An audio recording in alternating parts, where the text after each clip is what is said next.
जय श्री राम। वीडियो के अंत तक बने रहिए। आज सरस्वती नदी के बारे में बात किया जाए। सरस्वती नदी हिंदुओं के लिए गंगा और यमुना नदी की तरह ही बहुत ही पवित्र नदी है। यह नदी शिवालिक पहाड़ी से थोड़ा सा नीचे आदि बद्री से निकलती है। यह नदी विश्व के सबसे रहस्यमय नदियों में से भी एक है। अपने वेदों और पुराणों में इस नदी का उल्लेख मिलता है, लेकिन आज के तारीख में इसका कहीं अस्तित्व दिख नहीं रहा है। एक मान्यता के अनुसार यह नदी आदि बद्री से निकलकर अरब सागर में गिर जाती थी। दूसरी मान्यता यह है कि यह नदी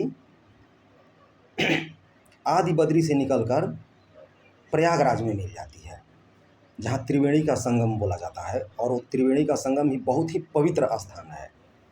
लेकिन आज के तारीख में सरस्वती नदी का कोई अस्तित्व नहीं दिख रहा है।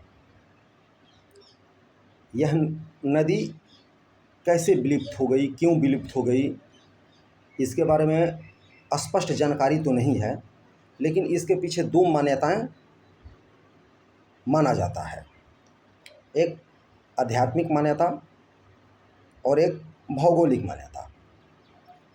भौगोलिक मान्यता यह है कि 5000 से लेकर 2000 ईसा पूर्व के बीच बहुत ही ज़बरदस्त भूकंप आया, जिसे पृथ्वी का जो भी बनावट था उसमें बहुत हेर फेर हुआ। जहाँ गड्ढा था वो गड्ढा भर गया, जहाँ ऊंचाई नहीं था वहाँ ऊंचाई हो गया।